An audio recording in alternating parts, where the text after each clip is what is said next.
So good evening everyone. As my final reflection, I want to tell you why I thank God for spring.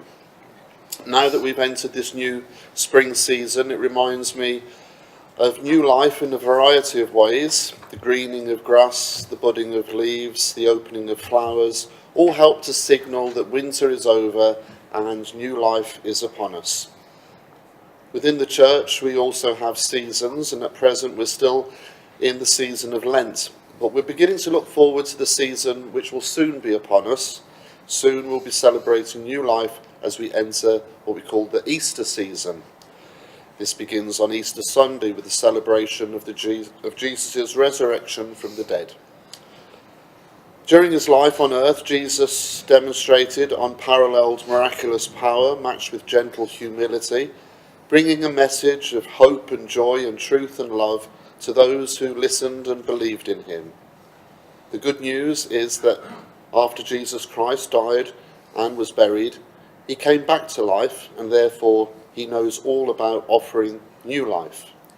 He stated his mission clearly when he said, "I have come that you may have life and have it to the full."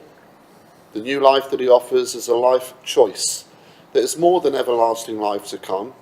It's a different quality of life while here and now for those who choose it. His promise of life is grounded in his own resurrection.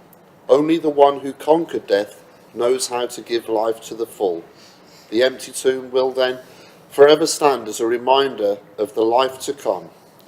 Jesus extends this spring-like life of joy and peace to all those who choose to listen and believe in him today. That's why I thank God for spring. Thank you. Thank you very much. May I sit down?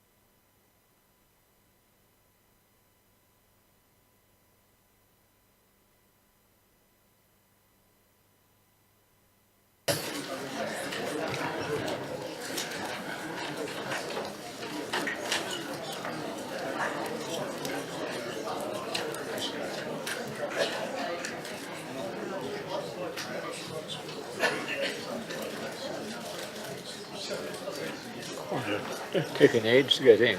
Yes.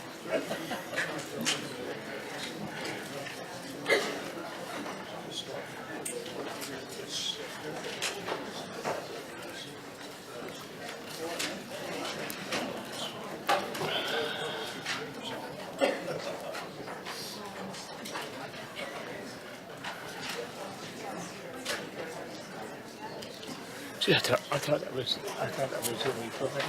It was a great chapter. Oh, it's interesting. Yes. Hello, good evening. The first order of business tonight is, of course, apologies for absence. Councillor Bound. Thank you, Mr. Mayor. I'd like to give apologies for Councillor Rattigan. Right. Thank you.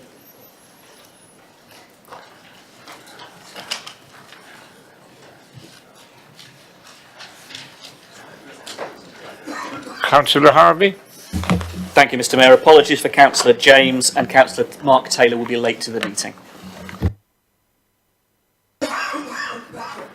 Mark Taylor. Yeah. Yeah.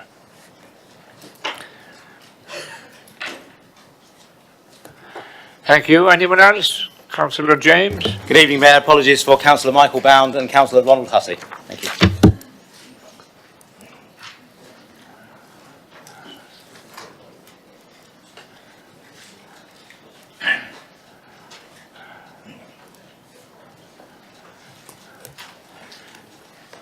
Everyone else is here. Can I start by saying, acknowledging the ICE users, supporters, and it's nice to see you here, and we will do our best to make sure you go home with some reassurances. Thank you for that, and you are welcome. The next item is declarations of interest. Does any councillor wish to make a declaration of interest on any item on the meeting agenda tonight? No? Okay. Eh? You, sorry. The first declaration is from the Chief Executive. Mr Mayor, the Monitoring Officer, the Executive Director of Finance and Resources and Section 151 Officer and myself have an interest in item 14 on the agenda. So we will withdraw from the meeting at that point. Richard Worry is here from Southampton City Council, where he holds the position of Director of Legal and Governance, and he will be available to advise members on any legal matters if necessary on that item. Thank you. Thank you, Mr. Chief Executive. And presumably he'll advise me as well if necessary. Thank you. The next item is to confirm to you the fact that Councillor Onnerly Cubitt is the next senior member who has indicated her willingness to take up the role and office of the Deputy Mayor for the next mayoral year, which starts on the 9th of May. Welcome. Yeah.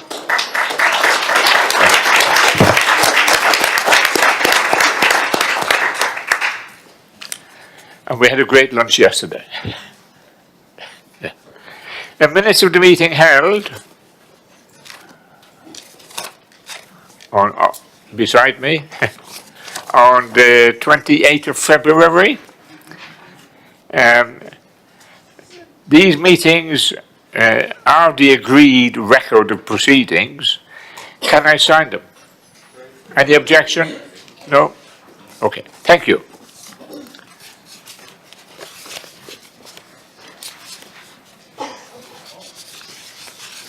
Go blimey, that long, isn't it? There he is.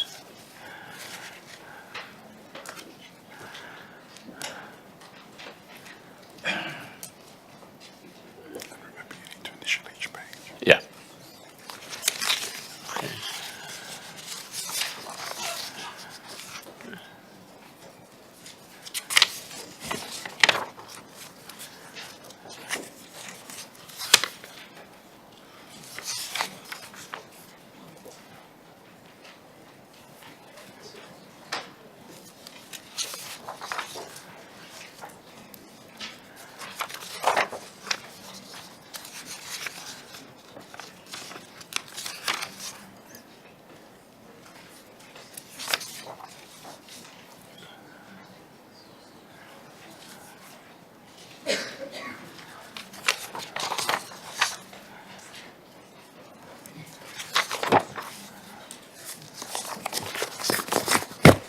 Thank you.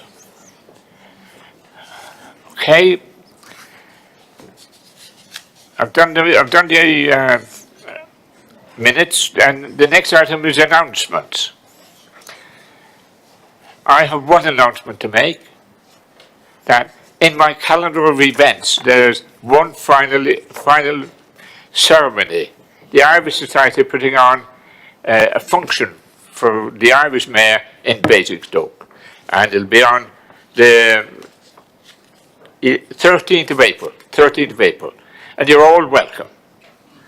At a small price, a very small price, but you're all welcome. And I look forward to seeing you there on the night. Do you have? Yes.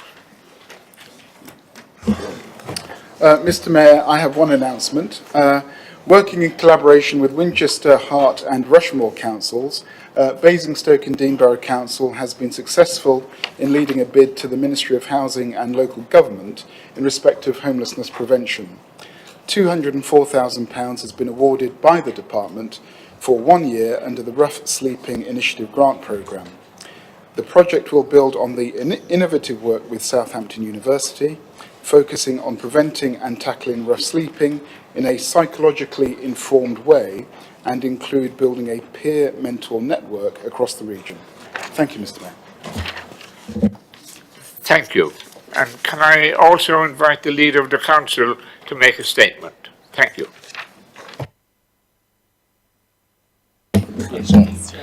Excellent. Thank you. Good evening, Mr. Mayor. As some of you may be aware, it had been my intention to stand down from the council at the all-out elections to be held in May this year, and unfortunately the best laid plans of mice and men can be disrupted by the incompetence of others, in this case the Boundary Commission, and I now find myself having to serve another year to complete my term, unless of course I want to inflict an unnecessary by-election on the poor residents of Eastwoody, which I certainly do not. However, I have for some months been looking forward to relinquishing the role of leader of the council, which until the intervention of the Boundary Commission I had intended to do last Christmas. I think the start of the new civic year in May is the appropriate time to make that move, and I will therefore be resigning from the role of leader with effect from the next election meeting of the council on May the 16th. Now, before anyone tries to ascribe all sorts of sinister reasons for taking this step, let me explain why. It's got absolutely nothing to do with politics, policy or people, and not even bribery and corruption. I've been sadly upset at the lack of bribery and corruption that there's been during my time as leader. But there you go, you sometimes just don't get things. I'm actually immensely proud of what we've been able to achieve since I became a councillor, and subsequently in the last 7 years that I have served as leader. When I took over the leadership, the council was in the midst of the turmoil of over many down in the High Court, with no clear sense of direction, no local plan, and little inward investment. Today we have a planning application submitted for many down to build thousands of much needed houses, and a partnership arrangement drawn up with one of the foremost and most forward-thinking master developers in the country, urban and civic, supported by a world-renowned long-term investment partner in the Wellcome Trust to implement the plans and ensure that we meet the standards for the new communities that we all wish to see.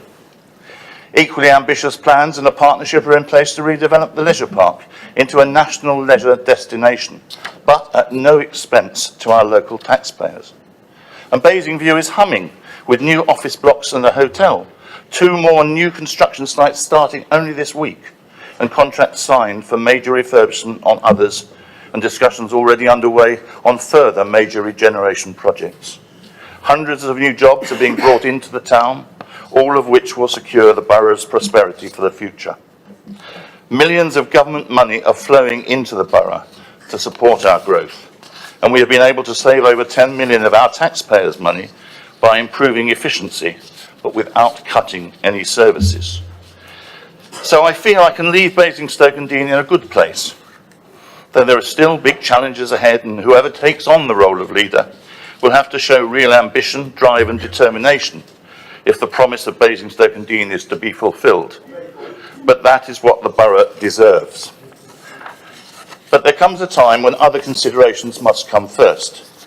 My reasons for standing down are based simply on selfishness and self-interest. I've reached that stage in life when I'm starting to attend the funerals of too many of my contemporaries, and we're still some who are younger. There's intimations of mortality everywhere.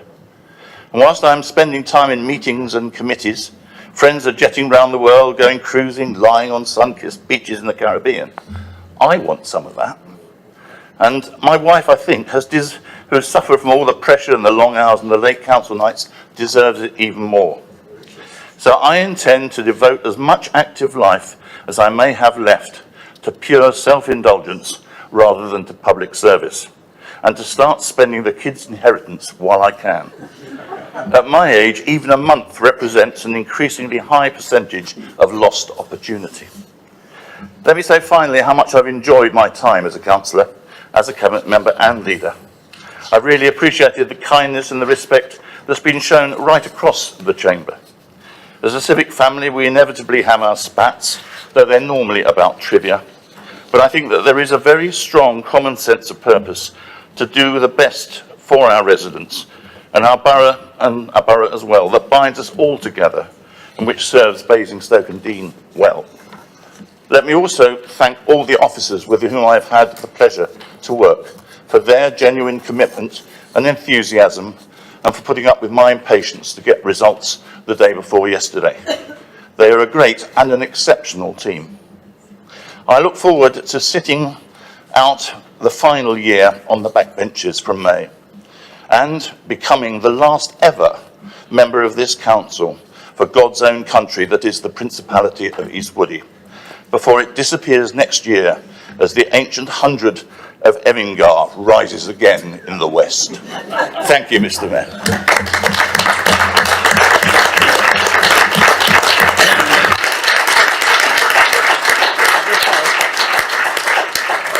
Just a moment. Can I just say, I will join you on the backbenches next year, and I think we'll make a great team.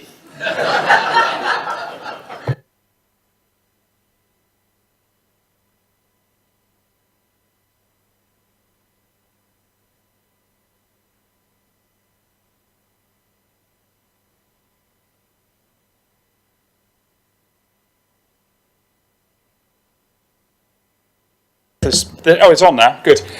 May I propose a vote of thanks to Councillor Sanders?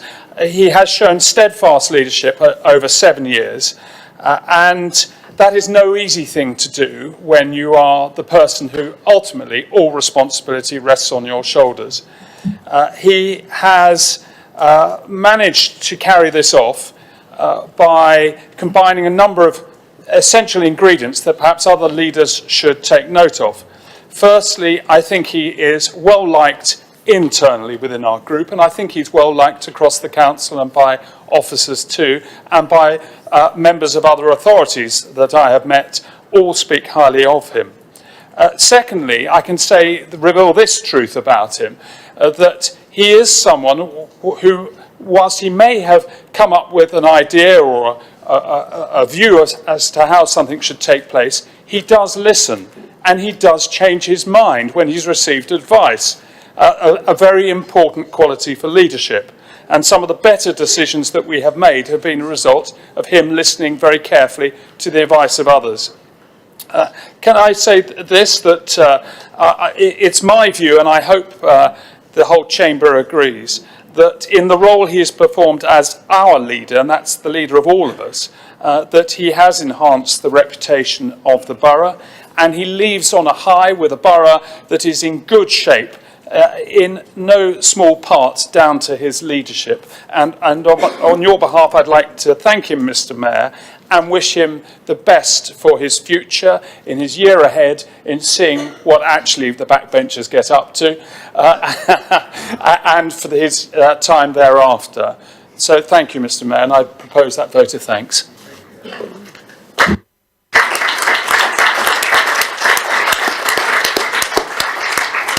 Do you have a seconder? Councillor Putty, that's fine, thank you. Shall we have a vote? Agreed? Okay, we won't have a vote.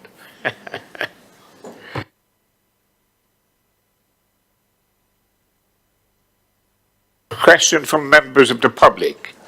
And the first question is from Emma Crow from the ICE Users Forum. Emma?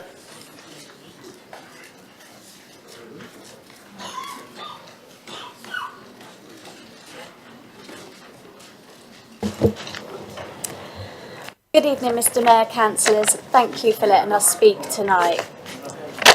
I pressed it. Yeah, red light's on. Yeah? I'm Emma Crow, and I'm here to represent the Basingstoke ICE Users Forum. In a recent correspondence between our group and Councillor Isaac, he informed us that a specialist firm had carried out the required inspections on the ice rink and that he expects to be able to share the report with the ice rink users group subject to any legal requirements. The survey on the ice rink commissioned for the CEP committee was completed in February of this year. It will not be presented to the CEP committee until July of this year. The relevant officers have had time to review the outline findings in the report. Given the length of time it will take to present this report to the committee, can the chair of the CEP reassure the ice rink users that there are no issues arising from the report that could cause the rink to become unsafe or to close within the next 12 months? Thank you. Thank you very much. Would you sit down at the moment, please? We're first of all going to hear from Councillor Golding. Thank you, Mr. Mayor. Because he's the chair of the CEP, and when he's given his response, I will then invite you to have a supplementary question. Okay? Councillor Golding. Thank you. I'd like to thank the Ice Users Forum for this question and for the impressive display outside the Council offices this evening. At the Community Environment and Partnerships Committee meeting on 27th of June last year, we received a detailed report on the ice rink, all aspects of the ice rink. We were reminded that the ice rink was originally provided for the borough of the council, but that almost 20 years ago, a 115-year-long lease was sold to a private company by the council at that time. Members of the committee asked officers to investigate options to take action to enforce the repairing obligations in the head lease. The council's direct tenant is Standard Securities Limited, who then sublets to Planet Ice Basingstoke Limited. The CEP committee has asked for an update report on the ice rink to come back to the committee on 19th of June this year, so that's a month earlier than you feared.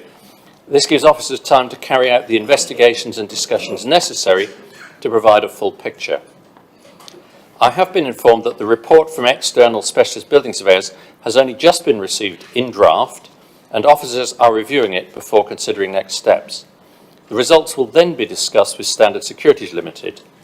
At present, investigations are still in progress, and as chair of the committee, I wouldn't expect to see any report until just over a week before the June meeting, when it has been fully considered. I can, however, reassure users that the council would not allow the rink to open if it had been found to be unsafe. Now, Emma, do you have a supplementary question? If you do, ask it now. Thank you. As a group, we have spent a lot of time asking questions and waiting for responses on the current condition of the ice rink and the responsibility, actual or moral, in providing a solution in the short, medium and long term. Would the chair of the CEP be prepared to set up a meeting between the relevant members and officers of the council and representatives from other stakeholders, including ourselves, to help clarify the current situation and help to find a way forward to provide a rink in Basingstoke now and in the future? Thank you. Excuse me, just a moment. Can I just clarify the question? In the timescale outlined by Councillor Golding before your meeting? Do you mean to have the meeting before the CEP meeting? Yeah, okay, thank you. Answer that question, please. I can, Mr. Mayor. I think that's not within my gift. You mentioned in your question that you have already been having discussions with Councillor Isaac, and I think he is the right person to address it to. However, you need to recognise that we're very shortly going into the period of 6 weeks running up to the council elections, and there would be no meetings of that sort possible during that period. So the 19th of June won't be very long after that. So I'm sure Councillor Isaac is listening. I can see he's listening, and he may be able to offer you something, but it wouldn't be for me as chair of the committee to arrange a meeting like that. Thank you. Thank you. Councillor Isaac, can you contribute, please? Good evening, Mr. Mayor. I can confirm that I'm ready, as always, to meet the ICE users forum, and I think that Councillor Golding makes a good point in reference to the period of PERDA. But once that's elapsed, then I would be very happy to meet you again and hear about your concerns and share any further information I can at that point. Thank you, Councillor Isaac. You're aware that PERDA concludes on the 2nd of May.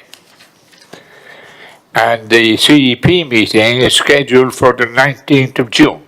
Is that correct, Councillor Golding? Just checking, Mr Mayor, 19th, that's what I said, yes. Yeah, thank you. So there's a period from the 2nd of May, when Purdah finishes with the election, and the 19th of June. That would seem to be the period you're asking for a meeting.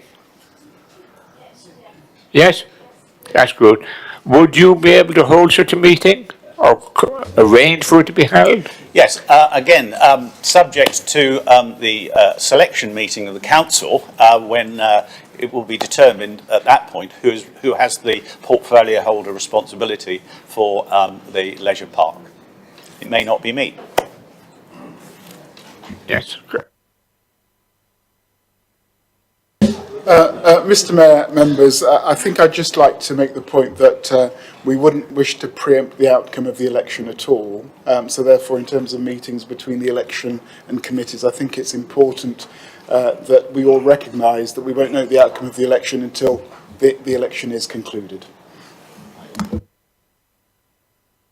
But whoever wins, and it doesn't matter who, to a lot of people, but it matters to me, the reality is the election will be substantial and it will elect 1/3 of the full council. Now, we will have a leader no matter what happens. We will have a cabinet no matter what happens. And somebody mentioned the selection meeting.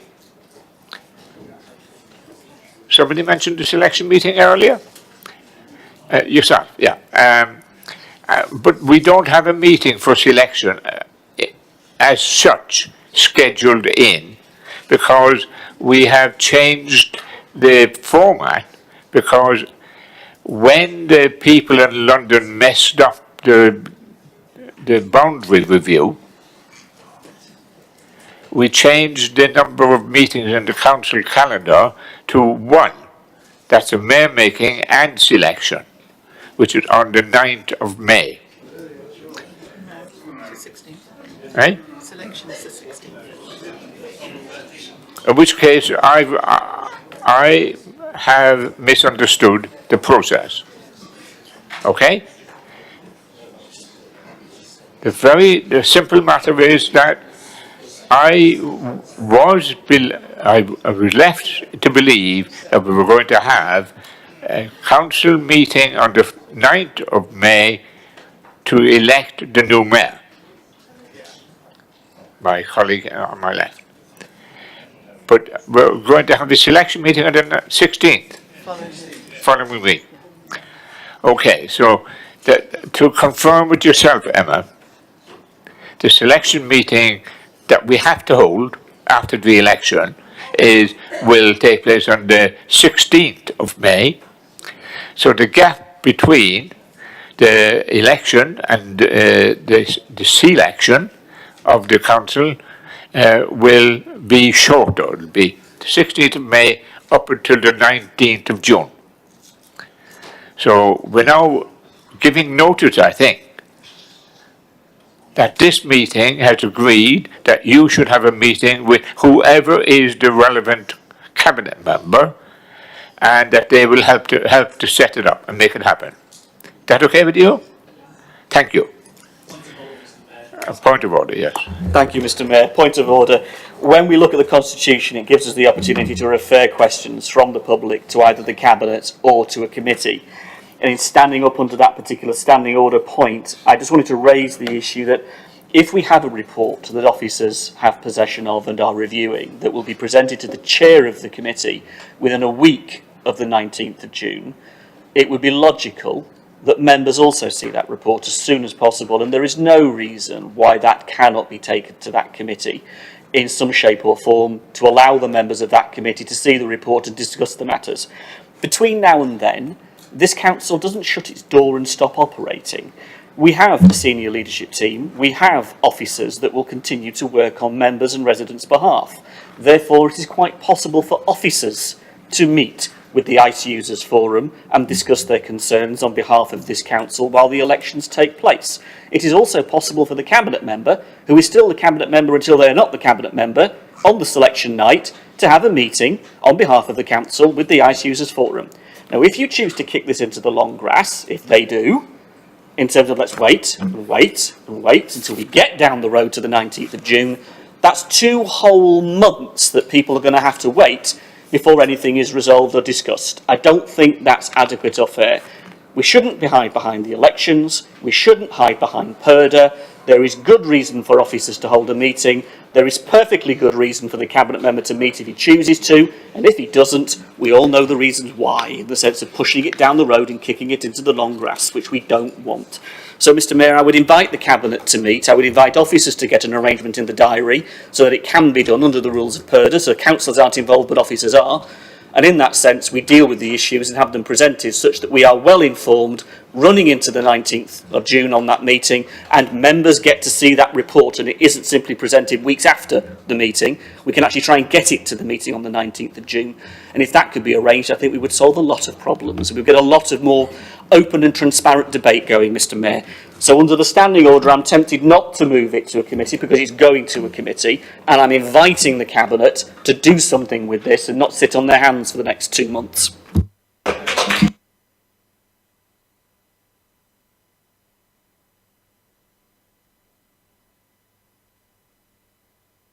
Mr Mayor, with your permission, can I just briefly clarify what I said about the report? That I would expect to receive the report about the same time the members of the committee receive the report, and it becomes available to the public.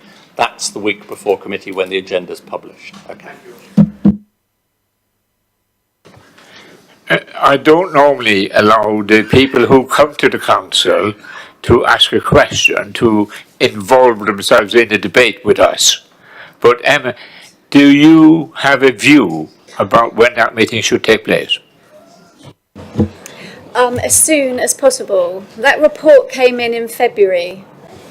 Why has it got to take so long to go out? But that's what you informed us, Mr Isaac, that it came in. We have correspondence. Yes, I'd just like to correct that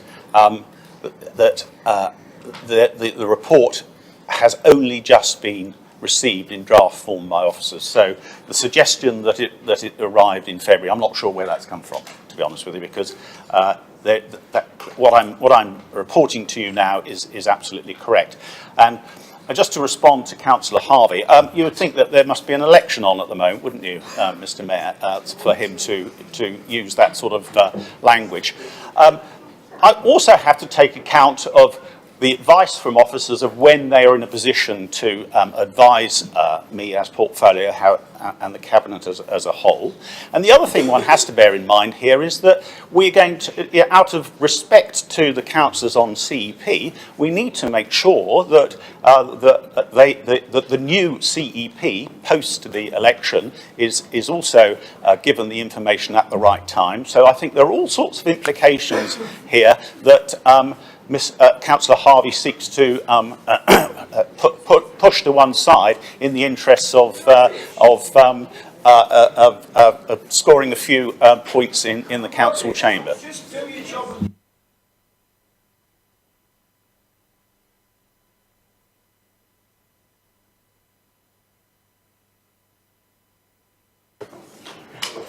As chair of this meeting, it's my job is to try to keep it under control, and I wish to do so. You have answered, you've asked a supplementary, and we've had some answers. Your latest request, effectively, was to have the meeting as soon as possible. And I think we'll have the opportunity, as the next 2 meetings happen, to make that point again. And you're entitled to come along and ask a similar question to try to make that happen. Can I invite you to do so? Thank you. Okay, I'm moving on to the next question. The next question is from Mr. Brian Simmons.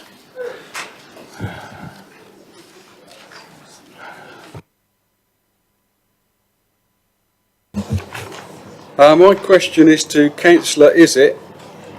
On your website, a letter from the Highways Authority to the Borough Council says that the Borough Council proposes that all traffic that would have gone along the proposed Manidown Central Street will not be allowed to do so and will instead have to travel on existing roads. The original plan had through traffic going along the central street. The said letter says that this change will, in time, mean that those existing roads will be operating at or above capacity. How do you intend to solve that problem? Thank you, Mr. Simmons. It is normal for people to stand up when addressing the Mayor, and when I ask for your supplementary, you'll be aware of that now. The Cabinet Member for Property and Development, Councillor Isaac. Thank you, Mr. Mayor. I'd just like to preface my remarks by saying that that letter that from Hampshire Highways that appeared in relation to the further consultation on Many Down is a highly technical letter, and there's been a great deal of work that's been done since that letter. There's been, as you'd expect from two public bodies, Hampshire County Council and Basingstoke and Deane, we've been working very closely together, and some very good progress has been made. But to answer the question directly, to clarify, it is not proposed by Basingstoke and Deane Borough Council or any other party that through traffic will be banned or otherwise prevented from using the main street. The letter refers to a request from Hampshire Highways for a series of tests to show what would happen if some or all of the through traffic vehicle trips, which are predicted by the strategic model to use the main street, were instead to use the existing road network as a result of driver choice. The tests have shown that this would result in some additional impacts to those parts of the existing network. Accordingly, the mitigation proposals for the affected areas have been adjusted to reflect this, the details of which can be found in the submitted Transport Assessment Addendum report. It is intended that the actual impacts of the Many Down development in terms of vehicle trip numbers and routing will be measured via the Monitor and Manage strategy. This is a national approach to achieving the best solutions in relation to highways for complicated, large-scale phase schemes, and has been used in places like in developments such as Ebbsfleet, Stratford City, and the London Olympics site. So this monitor and manage strategy will allow the appropriate mitigation elements to be introduced as and when they are required. Thank you, Councillor Isaac. Mr. Simmons, do you have a supplementary question? Yes. Would you like to stand up and ask it?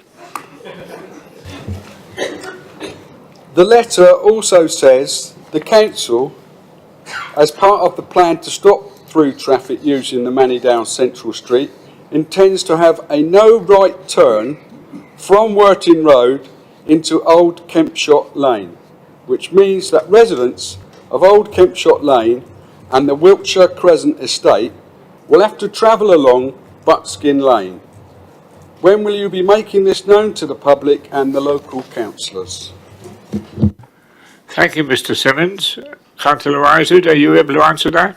I'm not able to answer that directly because you will understand that's a technical question. If Mr. Simmons had been willing to give me advance notice of that particular question, I'm sure I would have been able to supply an answer. But I'm sure that we'll be able to give Mr. Simmons a written response to that in due course. As I said, as I would make the point generally that if problems,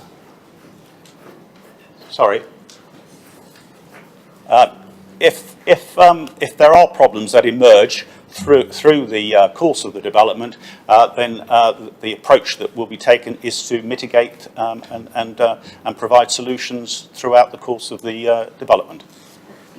Thank you, Councillor Isaac.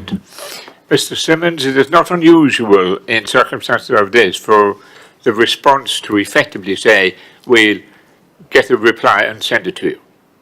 So is that acceptable to you? Thank you very much. I'm moving on to the next question. Heather Rainbow, Southwest Action Group, to the Cabinet Member for Property and Development. Hi, Heather. Good evening, Mr. Mayor and Good evening. councillors. I am representing Southwest Action Group. In its letter of 13th February 2019, the Highways Authority identifies many inadequacies in the transport assessment of the impact of the Manydown development on the Kempshott Lane and A30 corridors. Namely, no traffic surveys to validate traffic data, significant overcapacity operation for the A30 Kempshott roundabout in the PM peak, with queues stretching back to the Brighton Hill roundabout. Failure to include traffic from the golf course development in baseline data. Lack of any detail of mitigation measures for the A30 Kempshott roundabout, or any commitment to any significant financial contribution. The need for queue length surveys to validate modelling inputs at the Kempshott Lane Heatherway mini roundabout. The need for refinement of the proposed alignment of the side road at the Kempshott Lane Homesteads Road junction in the light of an analysis of PIA data which includes a fatal accident. What steps does the borough propose to take to address these inadequacies? Thank you. Thank you, Heather. Councillor Isaac. Thank you, Mr. Mayor. Again, my opening remarks to the last question are relevant here in that since that letter from Hampshire Highways, which is a highly technical letter, there's been a lot of work that's been done and a lot of progress has been made between us, as you would expect as responsible public bodies. I'd also make the point that we have been working on the Manydown proposals, the Manydown applications, since the autumn of 2015. And there have been many stages of consultation and engagement with members of the public, with parish councils, with the Highways Authority and other such statutory consultees. And I'm sure that the officers in this borough, alongside those of Hampshire Candidate Council, have done a very good job and will get this and will ensure that when the proposals come before the DC committee, that they will that a lot of these issues will have been ironed out, and the desired outcome of granting planning permission for Manydown and all the new homes that we desperately need there will be given. But to answer the questions from Heather, the applicant and their consultants have held a series of technical meetings with Hampshire Highways officers following the receipt of the letter of 13th of February. And a number of clarifications and additional pieces of technical work have been submitted in response to this. It must be stressed that this work relates primarily to matters of technical detail and that the overall conclusions of the transport assessment and addendum and the content and proposals set out in the overall movement strategy remain robust. With regard to the specific points raised, the following actions have been undertaken. No traffic surveys to validate traffic data. Additional journey time and traffic count surveys at the locations identified by Hampshire Highways have been undertaken and the results provided to Hampshire Highways. Next point. Significant overcapacity operation for the A30 Kempshott roundabout in the PM peak with queues stretching back to the Brighton Hill roundabout.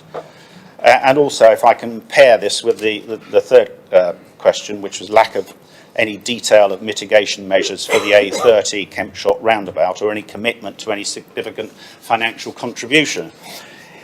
It has previously been agreed with Hampshire Highways that the impacts of the Manydown development in isolation would not justify a major upgrade of the junction. Further work is being undertaken with Hampshire Highways to identify a suitable financial contribution which would support future movements at this location, with the improvements themselves to be determined by Hampshire Highways in accordance with the wider transport considerations, including the draft Basingstoke Transport Strategy. Next point was failure to include traffic from the golf course development in baseline data. The treatment of the golf club site within the assessments has been clarified to Hampshire Highways at recent meetings. The full information which would have been required to assess the golf club scheme in the same manner as formally committed developments, i.e. development that was in for planning application or had planning consent. Bear in mind, we haven't even got a planning application in for the golf club yet, if I'm correct. And that's some... Well, our application went in 2017. So just if I can just recap, the full information which would have been required to assess the golf club scheme in the same manner as formally committed developments at the time that the strategic modelling was done was not available, clearly. An alternative method was therefore used where the scheme is represented indirectly via background traffic growth calculations, which is consistent with good practice. This is considered to represent the golf club proposals to an acceptable level of detail, given the golf club's site's location and nature. Next point, the need for queue length surveys to validate modelling inputs at the Kemshott Lane Heatherway mini roundabout. A suitable approach to the modelling of this junction has been agreed with Hampshire Highways, and additional data will be collected as part of the monitor and manage strategy. I think this is fine. No. The need for refinement of the proposed alignment of the side road at the Kemshott Lane Homesteads Road junction in the light of analysis of PIA data, which includes a fatal accident. The PIA data analysis indicates that vehicle speed and carelessness were the main contributory factors associated with a fatal accident at this location, rather than the alignment of the existing side road. Accordingly, the proposed improvements at this location seek to improve driver awareness and encourage adherence to the speed limit. So I think that's all your questions, Helen. Thank you.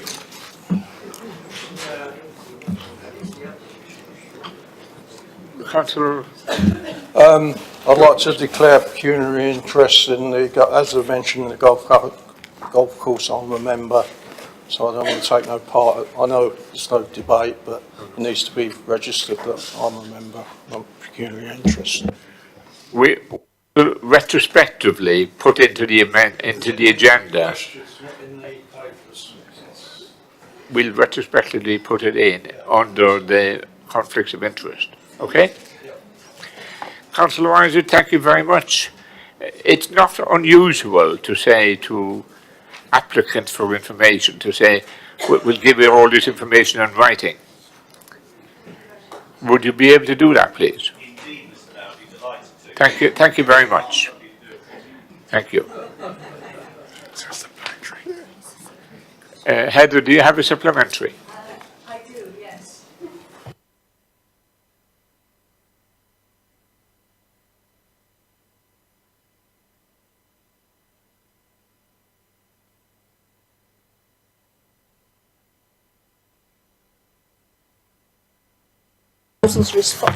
Have the Council's response to the Highways Authority's criticisms of many aspects of the Manydown Transport Assessment at their disposal before being asked to make a decision on the Manydown Outline Planning application.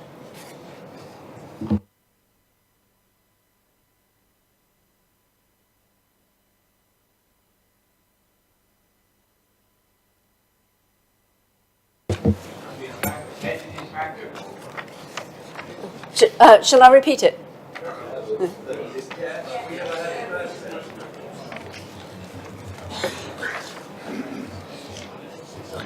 Do you wish to read it out again?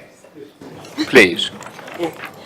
With over 5,400 new dwellings being built to the west of Basingstoke, will members of the Development Control Committee have the Council's response to the Highway Authority's criticisms of the many aspects of the transport assessment at their disposal before being asked to make a decision on the outline planning application? Thank you, Heather. I understood that, and so I will refer your question to the Chair of Planning. Mr. Mayor, I'm the cabinet member for planning. I beg your pardon. I do beg your pardon. Development control falls under my bailiwick, and I would say that it would be right that one would expect the planning policy team to respond to what Hampshire County Council has said, and in the form that will inform the members of development control. That's what one would expect. I can't say it's been done yet, and I can't say how far they've got with that, but I would say that's what one would expect them to give a written response to inform the members of development control in due course for the meeting, which, as I understand, is going to take place hopefully in May, after the elections. Thank you, Councillor. Is that clear to yourself, Heather? Thank you. Thank you very much. Now, for the purposes of making sure that you don't all fall asleep at the back, your questions have been answered. Your representative has got some replies. You'll have the opportunity in the next couple of council meetings, in not long now, to get more answers or to demand answers. So, can I invite you to consider leaving?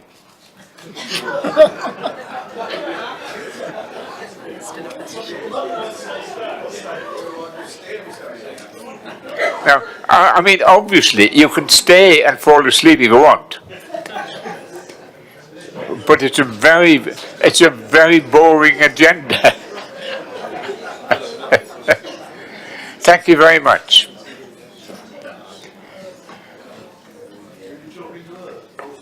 I'm not talking to you, Lord. No.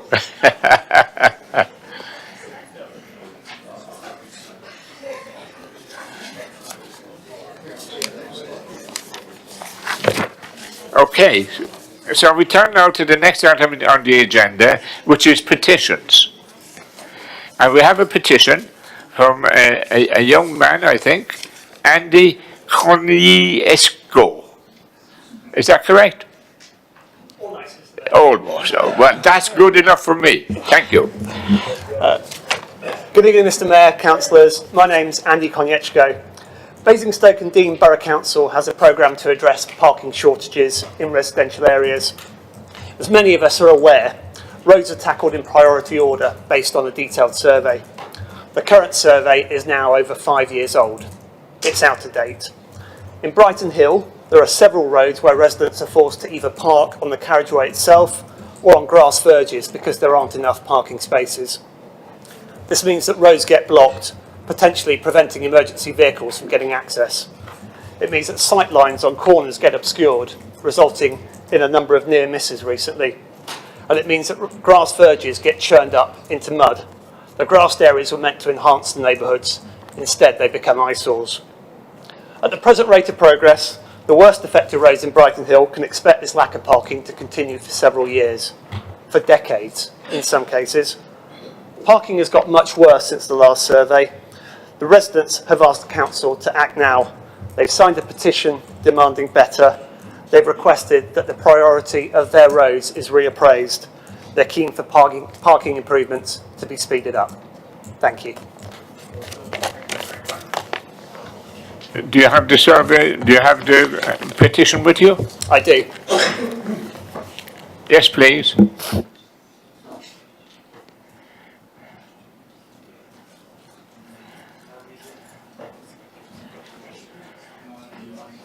Thank you very much. We'll give that to the portfolio holder at the end of this meeting. Thank you, Mr. Konieski. Thank you. Okay, we now come to item 8, which is resignations and appointments. Item A, resignation from committees and or appoint. Nothing? Councillor Harvey? No. Councillor James? No. Thank you. The second item on this agenda is resignations or appointments for outside bodies and to make any reappointments.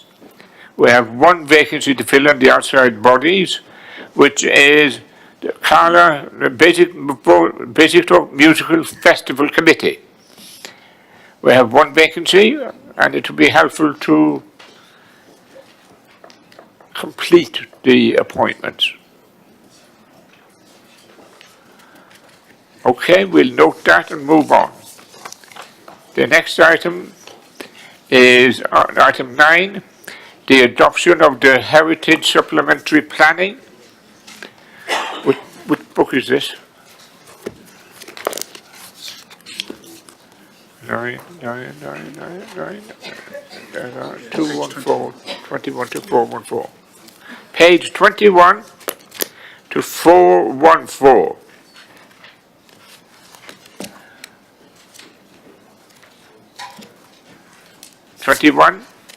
Item 9.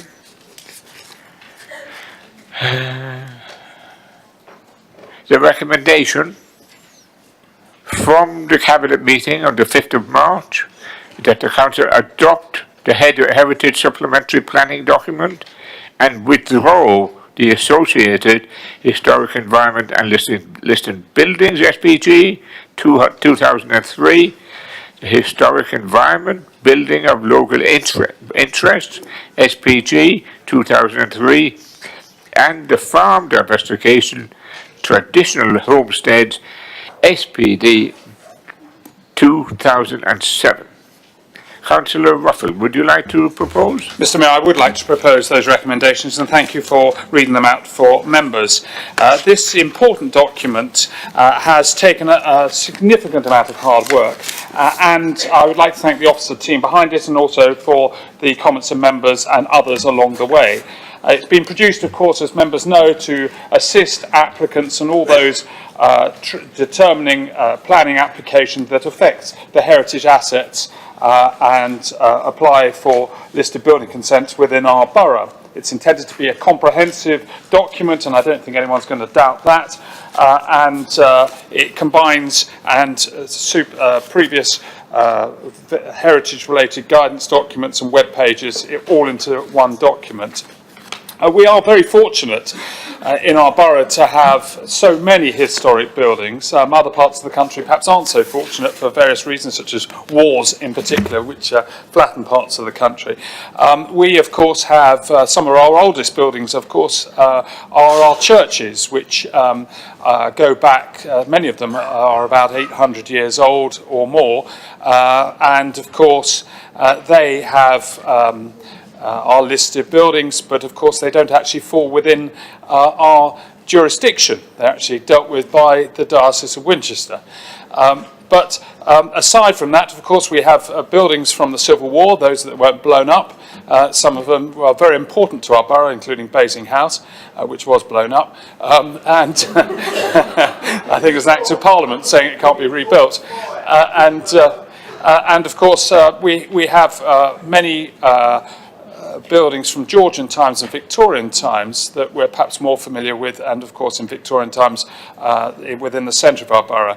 But across the whole gambit of buildings, of course, we're now having new buildings built in our borough, some of which are of tremendously high quality, and some of which I hope in years to come, just like the hanging gardens that we have in Basingview, some of the new office buildings that are being built in Basingview, and the new fantastic new hotel which I saw yesterday being built in Basingview, I hope in due course they will contribute to the breadth of the important buildings within our borough. So I formally move this, and I look for a seconder.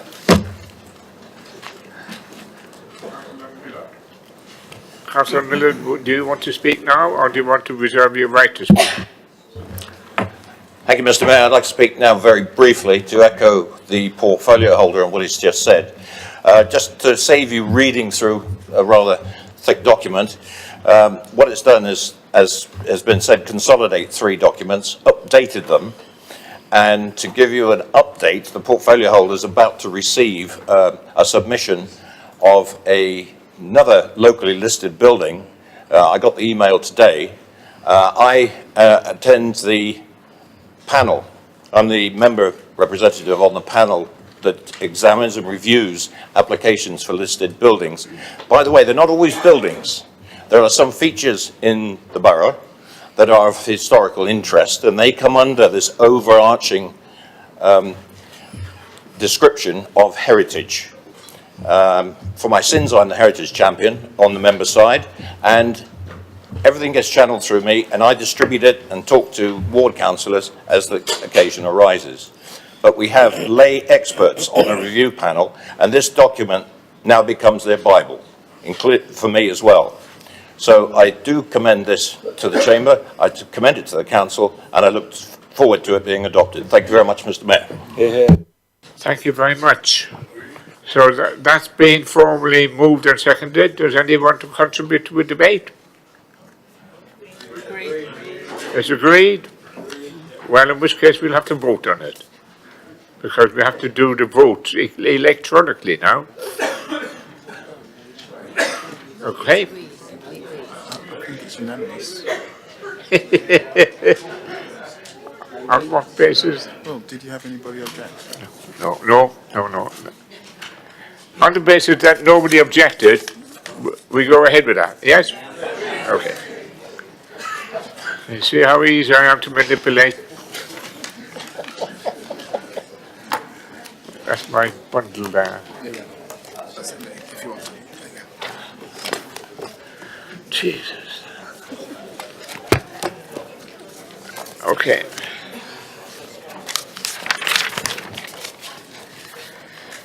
We move on to the next small little document, pages 415 to 606.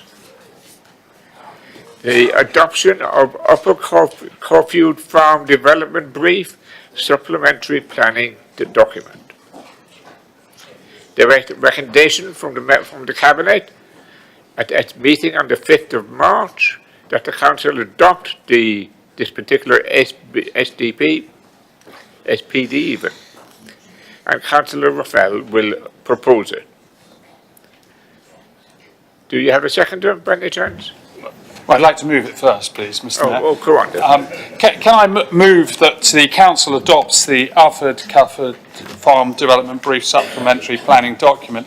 A great deal of work has gone into this, and obviously members have expressed there are so many competing concerns about that particular site, and they've expressed and tried to put the wording together with great care, and officers have worked very hard to do that. At Cabinet, there were only representations on behalf of, well, I should say on behalf of frogs, toads and newts, but we've taken that on board. It's clear we have a duty as a local planning authority to do what we can to protect biodiversity, especially when new developments take place, and to try and positively contribute to biodiversity as a result of any harm that might be caused. If, in other words, when it's balanced out, it should be a net gain for biodiversity.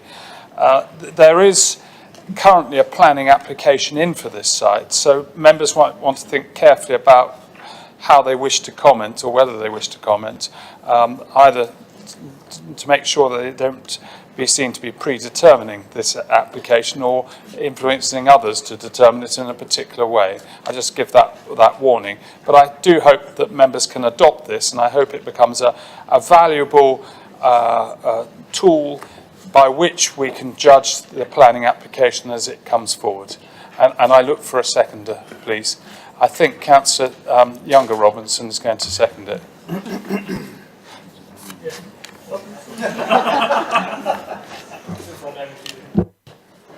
Thank you, Councillor Raphael. You got to second it? He said Younger. The other Robinson. There you are. Where is he? There you are. Stand up again. No, I said I would second it. I didn't say I'd say anything.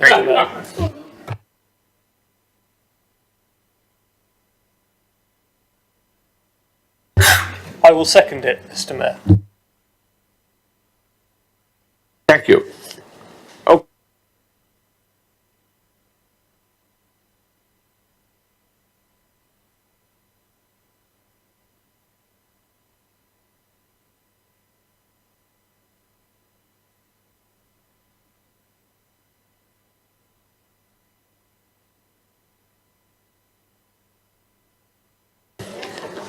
the Capital and Revenue and Capital Monitoring Report as at the 31st of December 2018, pages 607, 642.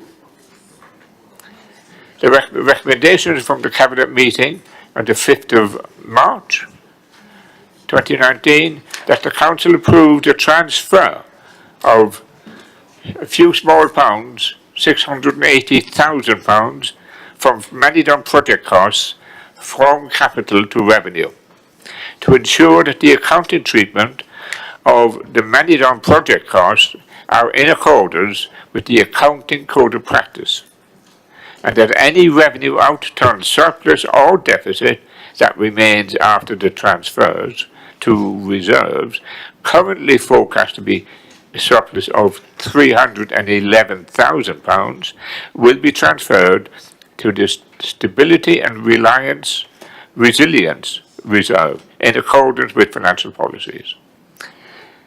Councillor Tate. Thank you. Thank you, Mr. Mayor, and I move the report and the recommendations as you've laid out. But in doing so, I'd just like to make a couple of comments regarding the detail within the report to bring to your and the Council's attention. Firstly, that the revenue before transfers currently is forecast to be £678,000 below budget, and capital expenditure £81,000 lower than budget. So in both cases, we are achieving the goals that we have set within the budget for this year. In particular, just talking a little bit more about revenue, it is important, I think, just to bring Council's attention to how this is brought together. There is some income reductions of £507,000 against budget, but more importantly, at this stage, there are also some savings of £972,000 against the plan. So it's important for the future budgeting for the Council to ensure that the savings that we are making are continued to be delivered, and also that where there are income reductions in any particular year, we understand clearly where they come from, and as we get to the year end, we budget them through the next year. On the positive side, there has also been some new income of £339,000 against the budget, and additional new expenditure of £126,000, giving a net cost of £678,000. The key point for me within the third quarter, as we move to the year end, is the savings that are being made. And I think it's worth, as we approach the year, and hopefully we will achieve the forecast as it's been laid out, and in doing so that we encourage all members of the Council who are working within the Council and all the officers to understand how well we're doing against our budgeting, and to encourage them further to achieve greater savings and greater value for the residents in the borough. But the third quarter shows us a good progress to the year end. I've no doubt that we will achieve the forecast that have been laid out, and I recommend the report to the Council. Thank you. Do you have a seconder? Councillor Isaac. Would you like to speak now or contribute later? I'd like to reserve my right to speak later. Thank you very much. Mr. Mayor, please. The item is open for discussion. Anybody want to discuss anything? We have one contributor, Councillor James. Thank you, Mr. Mayor. I'm not going to stand here and say I oppose it in any way or anything like that. What I'm going to do is just express some concerns that, as I sit in this chamber every year, we tend to end up with a revenue surplus at the end of each year, and due to prudent budgeting, and in percentage terms, it's a tiny fraction of a percentage. It's excellent work by our finance officers to get us here. But then the result is the money goes into reserves, the reserves we have in case we don't have a revenue outturn, even though we always do. And particularly the Stability and Resilience Reserve was designed to deal with changes to the council tax benefit system, which haven't changed for 8 years, and also to address any changes that are made to the localisation of business rates, which is something that keeps threatening, coming down and disappearing again, 100%, then 75%, then not actually happening. And worth remembering, whenever we look at the changes to business rates and the localisation of them, you get top slicing. If you make money, you get to fund buffers in other areas that don't make money. So the actual risk is rather sort of smaller than we think. Now, when we started this Stability and Resilience Reserve, we put £250,000 in it, quite sensible to have that money. Then it got up to £500,000, again, quite sensible. I think at the moment it sits at £4 million, and now we're looking at putting £300,000 in it. And it becomes a point when sensible finances, in terms of having reserves and buffers, and don't forget, have an interest reserve as well in case interest rates drops, even though interest rates haven't dropped for about 10 years. We have all these reserves, and there's a point where it becomes no longer sensible financing, but actually wasteful. And there's other opportunities and things we could do with that money. In particular, I wonder if the extra £300,000 on our other surpluses were put into a pot reserve for social housing, that may be more useful to our residents than the current level of reserves we have, which are there to protect us from a risk that's very unlikely to happen.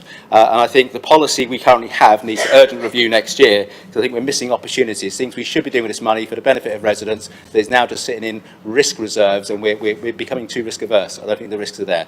So I just put that forward. Thank you, Councillor. Councillor Harvey. Thank you, Mr. Mayor. In going through the document, it's interesting to note, and we raised this during the budget, the issues around business unit savings on employees. And one of the issues that we want to raise and will continue to raise is the support for frontline services such as street care, grounds maintenance and our operations team, let alone the waste contract team. And it is important to note in this particular paper that we're still continuing to talk about further staff savings, ongoing savings on staff and vacancy factors.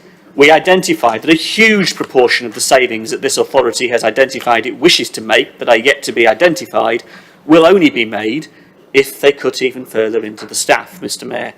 And the question becomes, when do we see a proper assessment of the residents' expectations of services that this council should be providing? And on street care and on grounds maintenance, we see the impact of those cuts on our streets and on our shrubs and bushes and plants and areas that our residents care about the places they live and the environments in which they live in.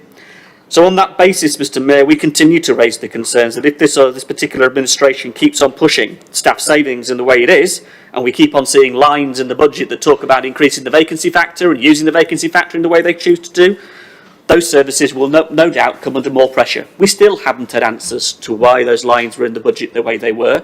We still haven't had answers to where the rest of the savings are going to come from. We look forward to those audit and accounts, and we look forward to those coming forward at the performance panel and other particular committees, so we can actually see the detail. The difference at the moment, Mr. Mayor, is that our residents are seeing the impact of it on their streets and in their lives and in their neighbourhoods. That's the truth of the matter. Thank you, Councillor Harvey. Does anyone else want to contribute? Mr. Mayor, I just, point of order, just wanted to let you know that it's getting cold. I know I am old, but it is getting cold.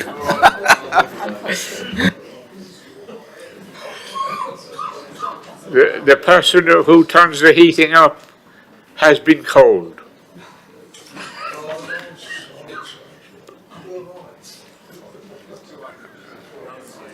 Does anybody else want to contribute to this debate? Would I be right, Councillor Harvey, in considering your contribution as objecting? Mr. Mayor, we voted against the budget. We're very clear where we stand on the issue as far as this paper goes. No. Okay, that's not discontent. In which case, do we agree? Yeah? Okay. We'll agree. Thank you.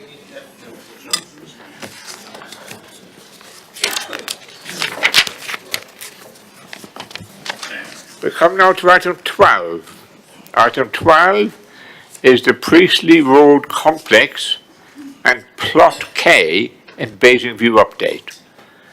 643 to pages 660. 643. There we go.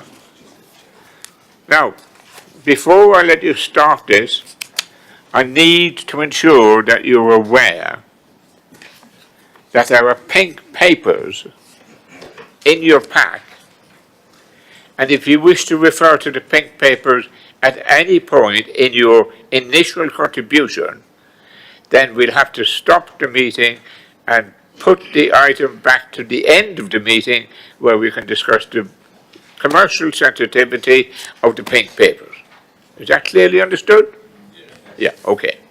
So we'll take the item and put it on the back of the agenda if anybody wants to refer to the pink papers. Okay. So this is a suggestion coming from the Cabinet. Council have recommended to agree an increase of £1.2 million in the capital budget, comprising £500,000 additional investment from the borough and £0.7 million LEP loan for the investment in a new office building in Basic View with a revised capital budget of £24.3 million. Funded from a lease surrender premium, capital receipts, LEP grant and loan, and the use of £8.9 million from the Property Investment Strategy Funds. So that's the issue. Is it yourself, Councillor Isaac? Indeed it is, Thank you. Mr. Mayor. Thank you. It is necessary to return to full council for approval for additional capital budget to pay for the higher cost than forecast in the original construction cost plan and to enable the agreement entered into with Eli Lilly to proceed on a viable financial basis. The significant value and benefits to the borough of continuing to proceed with the new HQ for the company at Basing View remain, including the 400 high-value jobs that Eli Lilly provide. And it is important, therefore, that solutions have been found and approved by Cabinet, and I hope Council tonight, so that we can meet our commitments as a Council and the proposed transaction can proceed. The request for additional funding follows intensive further due diligence work over many months and tough negotiations by our officers in order to achieve a way forward for this important project on a basis that still provides for a good financial return for the borough. In achieving this outcome, I would wish to express thanks to our colleagues at M3 LEP, who, in recognition of the long-term benefits of this development, have offered additional financial support. The terms of the LEP loan are that interest will be charged 2% and loan repayments will only be required when the council generates additional income from the business rates growth from the enterprise zone. The new building is expected to deliver extra business rates of £400,000 per annum, and this council will receive 50% of this once the LEP has recovered its grant.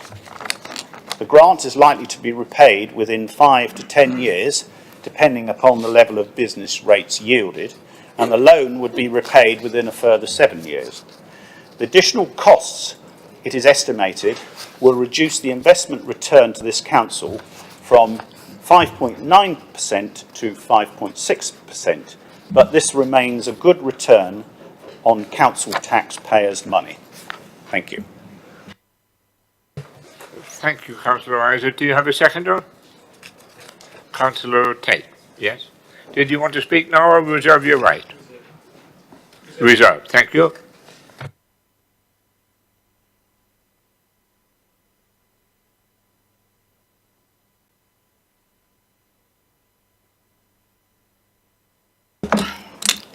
Thank you, Mr. Mayor. Whilst I appreciate the need for such schemes to encourage employers to stay in Basingstoke, and we have lost a number of high-tech companies to places like Reading where their tech infrastructure is better than ours. Since this became public, I have had a number of concerns raised with me by residents about the fact that the net recipients, really, of this kind of deal and money are, in fact, large companies.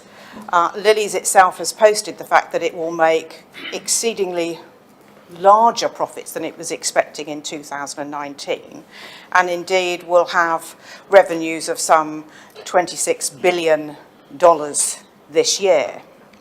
And I am getting concerns from residents about the fact that we spend this kind of money to encourage very wealthy companies to stay at the same time as we make cuts in essential services like buses and so on. Thank you. Thank you very much, Councillor. Councillor James.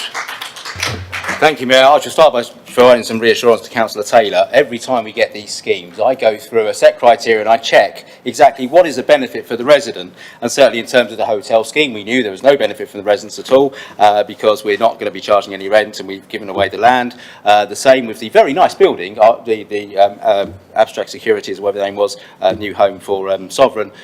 Beautiful building, wonderfully built, but no revenue return. This scheme is different. This scheme actually, I felt, was a very good scheme. We are turning capital, which is sitting there earning nothing, into revenue, which we desperately need to fund services. So overall, the scheme was good. The changes are frustrating because obviously it means the scheme's not quite so good. But 5.6% is a hell of a lot better than 1.75%, 2%, etc., which is where the money was sitting previously. So in that sense, it remains a good deal. I just wish we get these things right first time rather than come back with a significant variance on what we originally forecast to where we are now.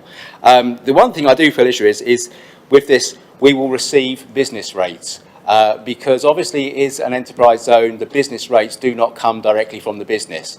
We don't charge business rates, the business don't pay business rates, the government backfill where the business rates would have been. So it is still taxpayers' money going round in a big circle. So I think I just asked Councillor Isaac to avoid using this wonderful thing as to save taxpayers. We've got business rates coming in when actually in enterprise zones it's still taxpayers' money. It's just gone to government and round and back again, but it's still the taxpayers. It's not magic money. Thank you. Thank you. Anyone else? Councillor Harvey. Thank you, Mr. Mayor.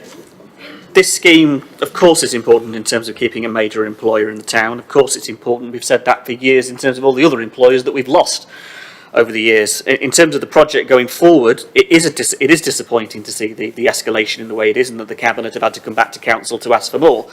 And as Councillor James rightly says, it's taxpayers' money going round in a circle in that context. But there's 400 jobs. There's the issue of Lily, there's the context of Basing View, there's the involvement of the LEP. All of these are important factors. What gets you time and time again is that we're doing this, and the opportunity cost is we're not seeing the same on the other side of this council spending. It's all right to do this, and of course we can support all of this, but when it comes to the ice rink, where are we? When it comes to council housing, where are we?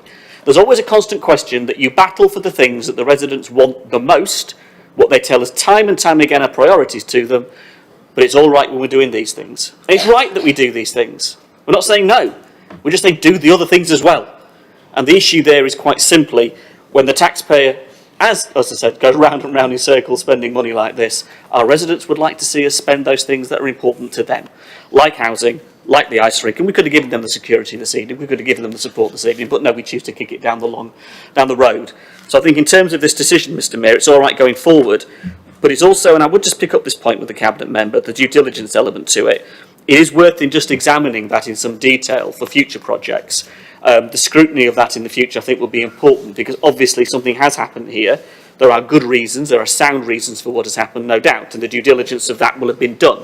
Let us scrutinise that, be assured of the reasons why that has happened, such that we learn any particular lessons for any future projects that come forward, such that the taxpayer isn't salted again for anything else that happens in the future. Anyone else? Councillor Tate. Thank you, Mr. Mayor. Just a couple of words in seconding the report. For me, it's important to note that even with the changes, it remains good value under the Local Government Act, and we are getting still the best consideration for it. In terms of the unfortunate nature of change, these things happen, but in that we are a well-funded council, we're able to make decisions to move forward to support what is still a very important project for the council. Who benefits? Well, the borough benefits. It benefits through the jobs, it benefits through the wealth that it brings into the community. So I do strongly support the report. I recognise that it's unfortunate, but fundamentally it still remains excellent value for us as a borough. Thank you, Councillor Tate. That concludes the debate. Councillor Isaac, you got the time to sum up? Thank you, Mr. Mayor. Well, what we heard from Councillor Taylor says it all, doesn't it? It demonstrates the difference between the Conservatives and the Labour Party. She's saying that she wants to send out the message that this borough doesn't welcome large companies because they're large companies and they make billions of pounds. So let's sort of close the door. Let's close the door to Basingstoke as a place to attract inward investment. Why worry about the number of employees? 400 members of staff. They can go to Reading, it seems. All the business rates that Eli Lilly are going to bring to the borough. All the shopping that they will do in our town centre, because particularly they're going to be based in Basingview. And the rental return to our residents. They're going to be paying a very good rent for this building, and we're going to own that building, and that rent will flow for many years to come and will be used for the benefit of our residents. So I'm quite content that where we are on this side of the house in relation to that. Councillor James. Well, I'm glad I'm making you. I'm amusing you this evening, Councillor Harvey. Good. Well, there you are. It's nice to have a happy house, isn't it? And then Councillor James, you say that it's just a case of government tax going round and round. Well, actually, it isn't, because if Eli Lilly didn't come here, we wouldn't get the business rates, and in those circumstances, we would be the losers. Okay. And then Councillor Harvey, as always, he sort of puts up the proposition that we're on this side not doing what we should be doing for our residents when it comes to housing. We're the party that's taken forward the development of Many Down, 3,500 new homes. I hope that the Labour Party will support us when it goes to DC. We've earmarked in the budget £35 million for Many Down. I think there's ample evidence of the commitment of this administration to housing. On the ice rink, we will do what we can to help the ice rink. If Councillor Harvey is saying that this council should take responsibility and start running the ice rink and provide the money for a new ice rink, then I would like him to tell us that that's what he wants to do.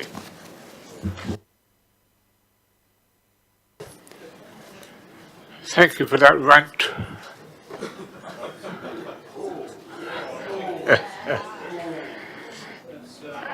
Are we going to vote? Okay. We've had 3 lots of people dissenting. So you can ask if unanimously before you put it to a vote. Is the voice of the council? Is that what you want? No, I know what you want. You want to object? No, you don't want to object. Well, in which case, we'll just go to a vote. Those in favour of the report, please press yes. And those against the report, press no. And if you want to abstain. And of course, anybody can abstain, as usual. Yes. Please vote now. Please vote now. Okay, I've got 35 votes yes, 18 votes abstain, and no objections. Excuse me.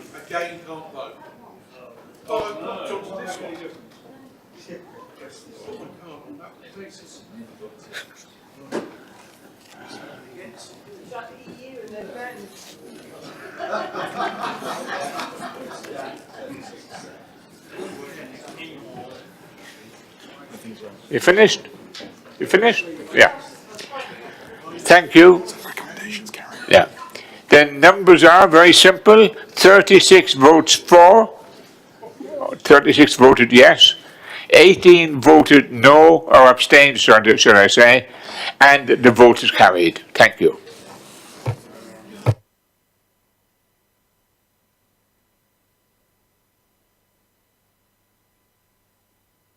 To item 13, and it's a pay policy statement from the Human Resources Committee on the for 18th of March to approve the pay policy for 2019-2020. Councillor Rowland will propose. Do you have a seconder? Okay, you do. Off you go then. Thank you, Mr. Mayor. The 2011 Localism Act requires local authorities to produce a pay policy statement for each financial year. The Act defines remuneration widely to include not just pay but also charges, fees, allowances, increases, enhancements of pension entitlements and termination payments. The purpose of the statement is to outline the Council's approach to all elements of pay and provide comparators between highest and lowest paid employees.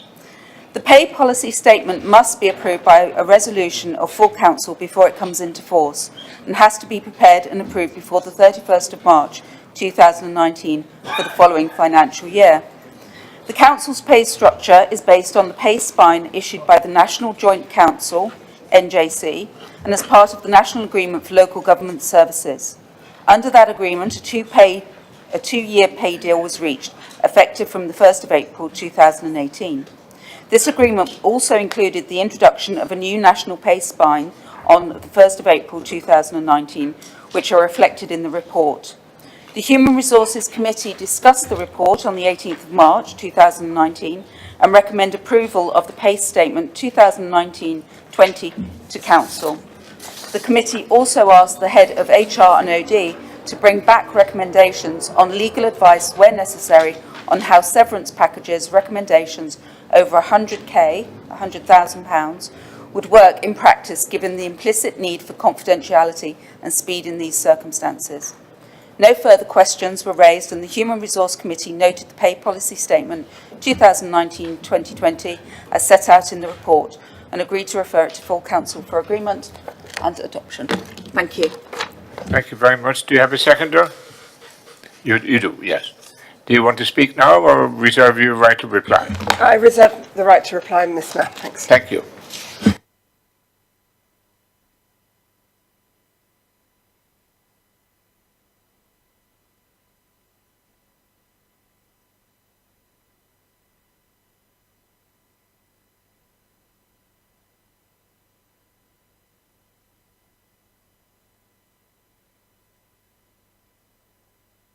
Thank you very much.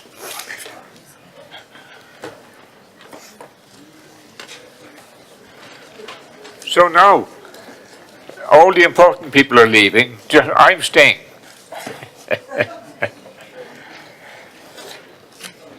Can I just take a drop of your water? Yes, of course. Thank you very much.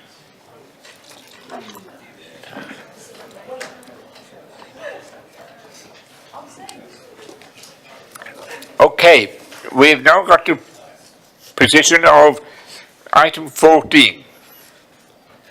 This is the referral decisions under Officer Employment Procedure Rules, dismissal and disciplinary arrangements for senior statutory officers. As you will have noticed, some people have left the room because they're subject to these issues. I'm moving the motion on behalf of the council, and the item is moving to next item. I'll oppose to allow officers to leave. They've left. I now move the proposal. Councillor Eachers, would you like to second it? Yes, Mr. Mayor, I'll second the paper.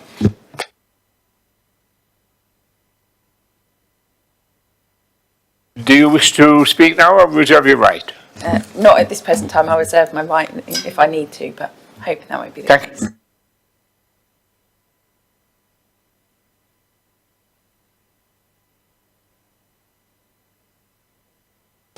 Councillor Potter, off you go.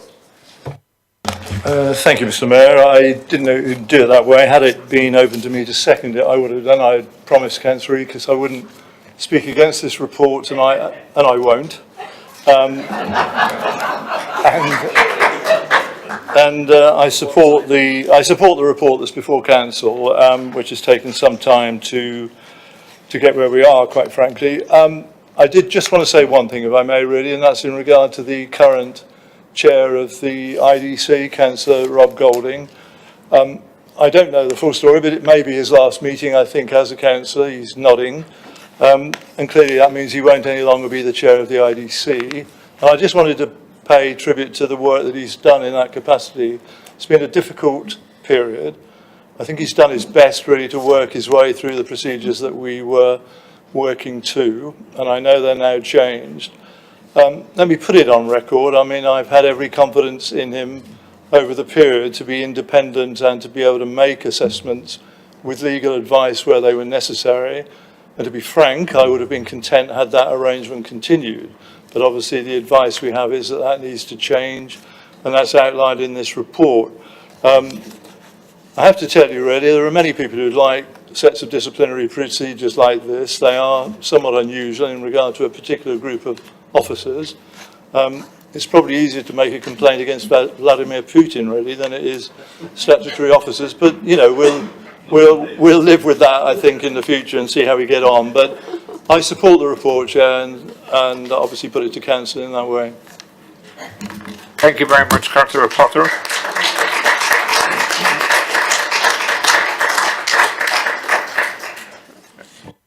Do you wish to speak now, Councillor Haley? No, thank you. Thank you.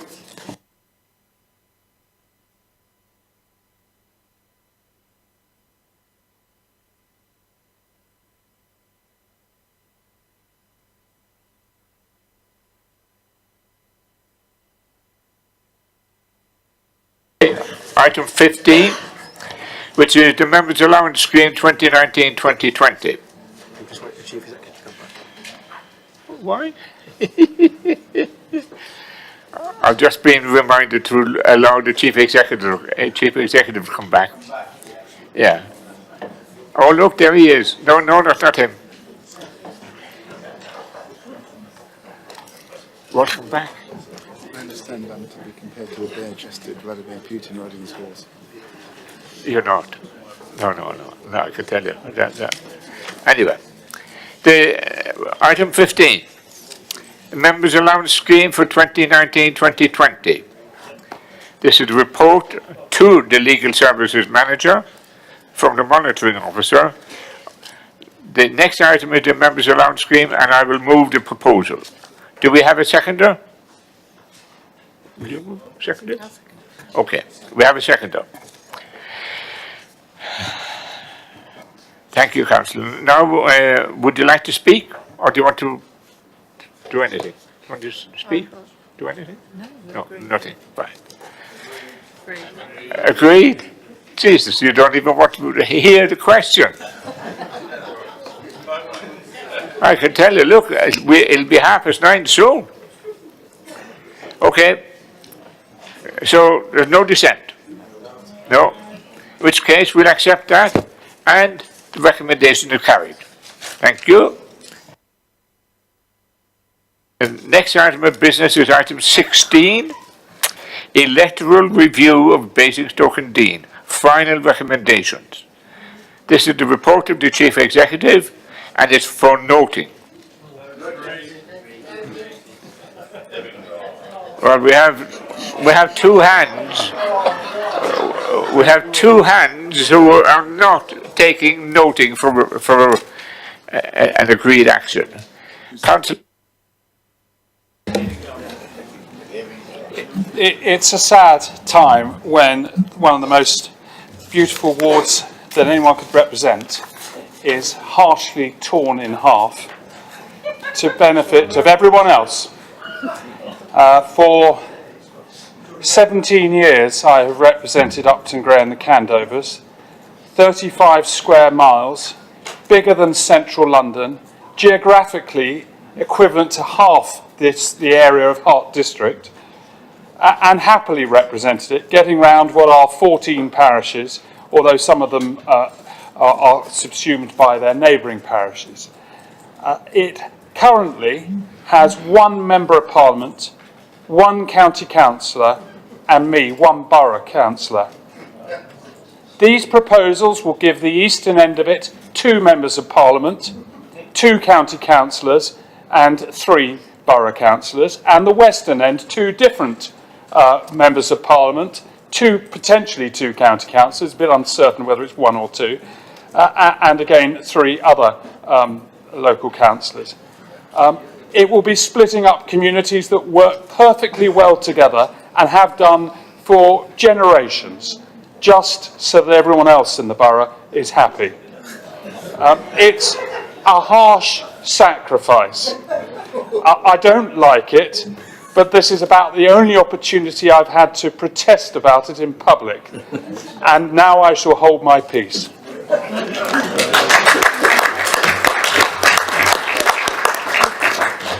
Thank you, and well done. Councillor Tilbury. There we are. Yes, I think as the leader alluded to, this has been a bit of a farce from the outset thanks to the incompetence of the Boundary Commission. My initial submission was lost at the first stage, but the first stage was basically they said, well, we're not going to bother talking to the rest of the public, we'll only talk to the people on the council, because who knows best how to do it than the people who are actually on the council now? Well, of course, that excludes all the people who aren't on the council, all the other parties that aren't on the council. And how's that going to work somewhere like Eastleigh, which is a one-party state? Well, I assume it still is. Or some of the London boroughs where it's all Labour. Then the best people to decide the best way to gerrymander the boundaries are the people who are already on the council. I mean, what a ridiculous state of affairs. When we did get, we got the results back, which is how I found out they'd lost my submission. I looked at the Conservative one, and it was quite comical, really. I mean, I appreciate most of you have probably never even read it, but what was done in your name, I mean, it's quite interesting. I mean, it says, since the previous review, Basingstoke and Deane has, like other local authorities, reviewed its structure, ways of operating and ways of accessing services. This has resulted in a leaner operation supported by advances in technology. The noted exception is, however, the number of councillors, which remains at 60. Well, that's news to me, because I joined the council in 2002 when the Boundary Commission, in their infinite wisdom, had decided that because the borough had grown so much, they should increase it from, I think it was 57 to 60 at that point there. At that time, we had 474 staff, according to our budget books at that time. By the time we got to 2005, that increased to 580 because we took the street care people back in. They'd been a direct service organisation and that had not been too clever, so that we brought them back. So we had 580 in 2005. Well, how many have we got now? Well, if you were taking notice of the budget last month, you'll notice we've got 580 staff. So that's leaner, is it, Councillor Bound? Yeah. We've got the same number of staff as we had at the last boundary review, so that's actually factually incorrect. No, I did point these things out to the Boundary Commission. They said, oh, well, we're going to look at it all again, so we'll look at all this evidence, and they did and came to exactly the same conclusion, because they just ignored that. I won't go through all the other details on there, because it's just, I mean, you couldn't make it up, you know. I mean, the joint working with authority, we don't have anything to do apparently now, because we sort of privatised the waste care service. We no longer run the sports centres. That's all done by third parties. Well, that was done before I joined the council back in the 90s. So that's nothing new. And again, before the previous review. So that's 2 reviews ago. So it's not even relevant much of what was claimed in there. So they then reopened it, at which point they asked for comments on there. And despite the fact that they claim the public and parish councils and all these people will be excluded from that, there are actually 3 submissions from members of the public. So when I queried this with them, I said, well, did you take notice of them? And I've never actually had an answer, but they're there, they're on the submissions, they're there as a matter of public record, so we don't know, did they take any notice of those people or not? Well, they didn't take any notice of me, did they? So I suspect not. So all or any of the other parties. They only took notice of the Conservatives. It's interesting that they said, we've looked at all the views of the council. All the opposition groups came up with very similar proposals, unsurprisingly, and the Conservatives, they went along with the Conservative one, reducing them because I think that's their remit, and we've got to get rid of councillors because they all cost too much money. So at the second stage, they put it in there, and when we looked at all that, we got that back, and just before, about a week before they were going to publish their what do they call it, their stuff, basically, I thought, well, I better get round to looking and make sure they haven't lost my submission this time. So I did look at it, and sure enough, it was there this time, along with 2 copies of the Liberal Democrat one, for some reason, identical copies, for some reason they were on there, and one for the Conservatives, which basically said the public really support this, quoting an anonymous below-the-line comment from the Basingstoke Gazette. So that's yeah. So they were that. So someone who responds to the Gazette anonymously is now a member of the public. It's a source. I mean, it could have, of course, been Councillor Bound or anyone, couldn't it? Because it's anonymous. But when I looked through, I thought there was one obvious. One missing. I thought, well, the Labour group don't seem to have put in a submission. So I contacted Councillor Harvey and said, well, I'm sure you said you were putting in a submission. Did you not put one in? He said, well, yes, we did. Quite a large submission. And when he checked with the Boundary Commission, they'd lost his submission. And if I understand, someone else's. I'm not sure who else's they've lost, but that's another one. So when at this point, I thought, well, I think I need to put in an official complaint to them over this. Which came back and they said, oh, it's all human error. I said, well, no, if you haven't got control of the process, it's not you. You can't blame human error. If you're not logging these things when they come in on 2 separate occasions and you're relying on councillors to pick it up, you have a process problem. I am a process engineer. I know about these things. But they poo-pooed that. So I've got to go to another steady complaint. And in the end, I'm not going to get any sense out of them because there's only 20 people work from the Boundary Commission for what I can make of it, so they're all marking each other's own work. So the only way around is to go to the Parliamentary Ombudsman. But the point is, this is just a complete farce. They've excluded the majority of the people in this borough. And then, of course, the report actually says there are no equalities issues arising from the review process. Well, there are, because at the outset, the vast majority of the public... Councillor Tilbury, your time's up. Oh, sorry, has it gone? Yeah, they were totally excluded. You know, how can you have a process that excludes the people you're supposed to represent? Thank you.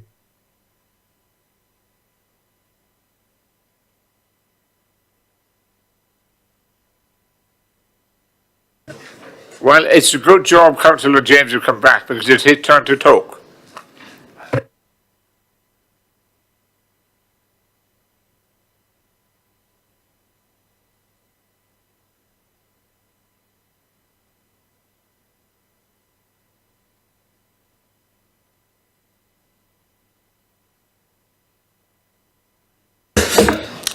Yeah, I didn't realise we had some support over there because you could have joined up with Buckskin. It's the same for our community, maybe not as big as your area, but a very important community.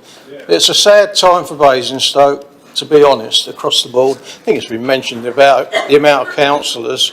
We're losing 4, growing Basingstoke. You know, in a few years' time, we're saying, what's going wrong? It don't feel like it used to, but there you go. But all I can do is welcome Kempshot to Buckskin. It's a shame they got the names round the wrong way.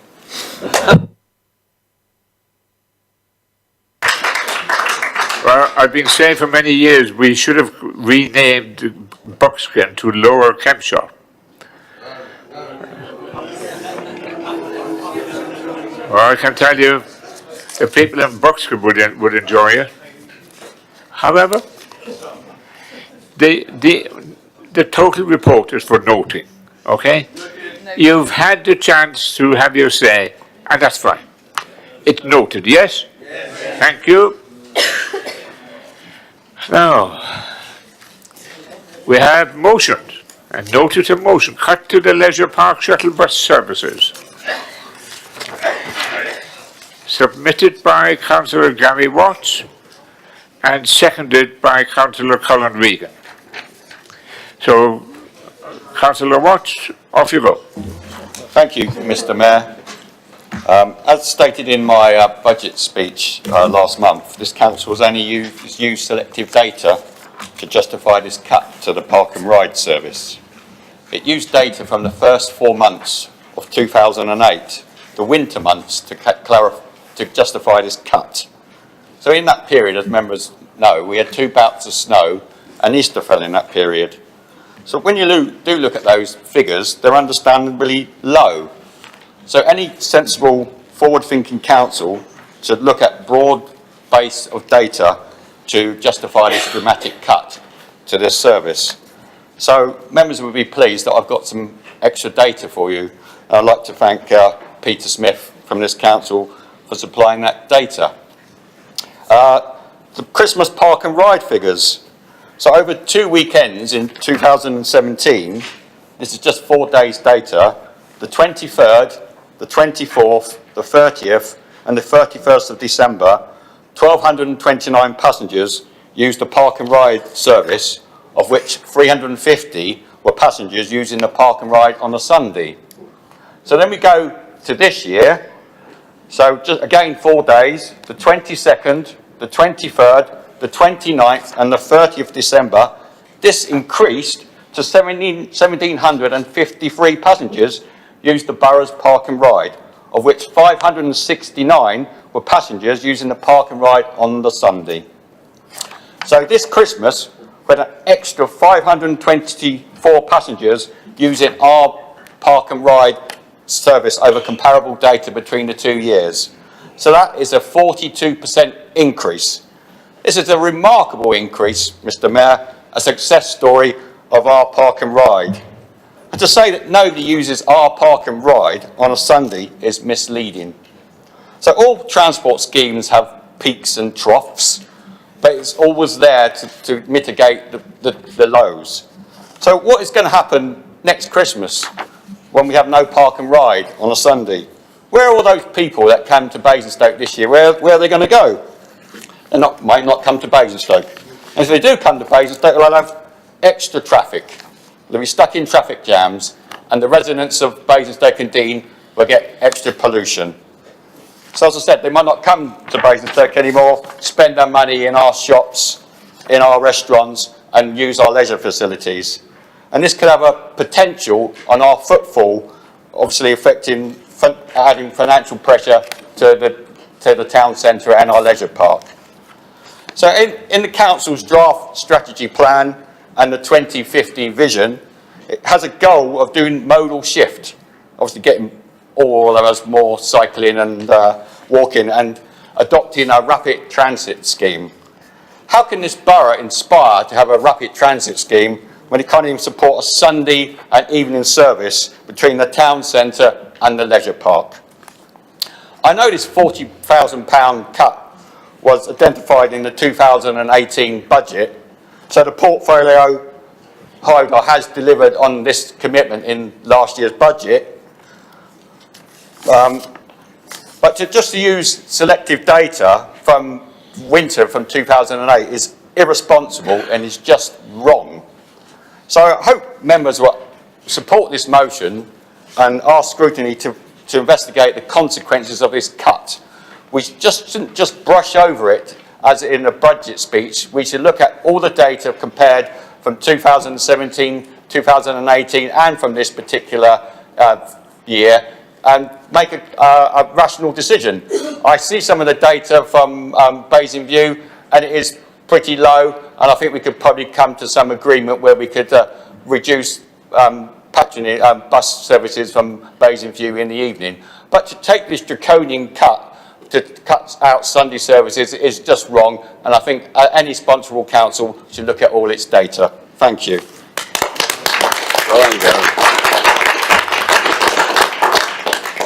Thank you, Councillor. Councillor Regan. It's my right to reply later. Thank you very much. Yeah. Councillor James.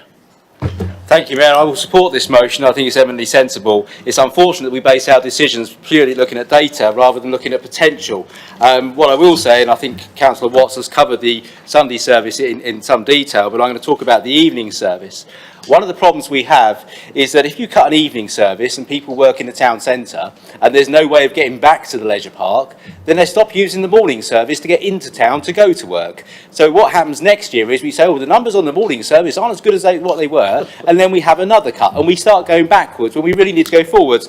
As someone who lives in the town centre and walks to work, I can tell you whatever the little machines tell you, the air quality is quite rubbish because I walk through it and I can smell the fumes. The car parks often get very full in the town centre, which obviously causes problems for shoppers, particularly around the Christmas period. And it would be helpful if the workers were able to come into town a different way and save money, because obviously if you park all day it's quite an expensive thing, and these are generally low paid workers as well. So I've got real concern that we lose the evening services, we double the number of journeys, we harm the morning service, and we go into terminal decline with what is, I think, a critical service for the borough that makes the borough a much more friendly place. So I absolutely support it. Should go to scrutiny. I hope scrutiny look at it in some great detail and consider the impacts as well on what happens to the daytime service once you get rid of the evening service, and look at ways in which to expand the service so it can run more hours, increase traffic into the town centre. We increasingly have a nighttime economy, an evening economy, shops open later. We should be looking at extending the service, not shrinking it. Thank you. Thank you. Councillor Simon Brown. Thank you, Mr. Mayor.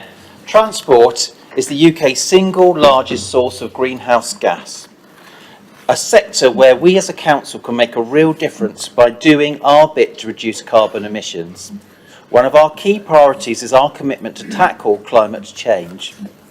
Talking about buses like they are always the answer only plays lip service to climate change.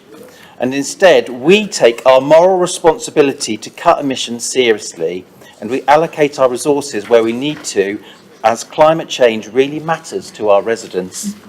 I want this motion to go to scrutiny, to expose how shallow this motion is, and to show that its assertions for this service change are incorrect. There are still 3 routes that serve the leisure park up till 10:30 p.m. of an evening, the 8, the 11 and the 76. And the centre shuttle tickets are valid on these services. This has been well publicised on the shuttle buses before this service change. There is no evidence of a large number of passenger boardings at the leisure park, as the average is 1 passenger a night.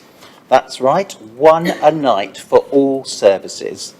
So with the other available routes and such low average numbers, these assumptions are ridiculous. I look forward to discussing the role of public transport can have in improving air quality at the Scrutiny Committee. This is a key reason for this change.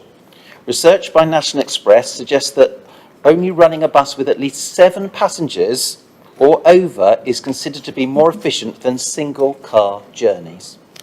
As the data collected indicates, passenger journeys are far below this figure. I expect air quality to improve as a result of these changes. I would also ask the proposers of this motion to give officers more credit when assessing the data.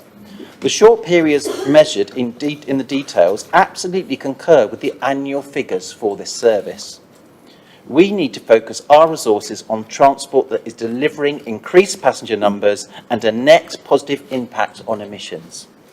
Examples that have achieved this are the 55, where we have introduced a new route, the only service doing a route, and we've increased passenger journeys by 80% between August 2018 and February 19. The number 11 bus from Oakley to Basingstoke, where we have supported this service to run on Sundays, which has proved popular ever since. I look forward to having this discussion at Scrutiny and explaining how sustainable public transport works. Thank you, Mr. Mayor. Thank you, Councillor. Councillor Harvey. Thank you, Mr. Mayor. I look forward to the debate at Scrutiny because I look forward to talking to the issues of residents who use the leisure bus, use that connection, for the very reason it was introduced. I mean, let's talk about a park and ride. Let's talk about the concept of getting people out of their cars and into public transport. Let's talk about that role that plays in our town, as the original concept of the shuttle bus was. Talk about the smaller buses that used to be on the route before the contract got changed to the bigger buses. Talk about where that actually was a part of engendering a different kind of public transport in Basingstoke and Dean.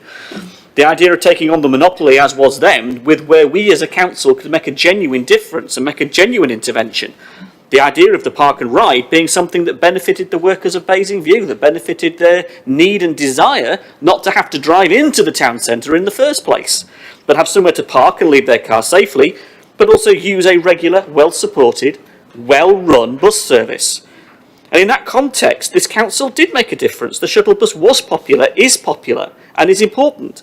And if we don't believe in it, if we as an authority undermine it, if our actual aim at the end of the day is to kill it, and then do our nice new leisure park with our nice new retail park, because effectively the shuttle bus really isn't part of our nice plans, that would be a real shame. All of these things deserve debate and discussion in order that we can get to the bottom of what really is behind the cuts to the shuttle bus. But when you talk to young people that use it, because it's a very good means of them accessing the leisure park, of going to the cinema, going to the aquadrome, going to the bowling alley, when they use it in an evening and use it on Sundays and suddenly it's removed and they don't have that accessibility, that's a particular part of our population, a particular part of our borough we're directly affecting. When those who don't have a car use the shuttle bus to access the leisure park, equally so, we're having an equal impact on them. That is wrong and shouldn't be.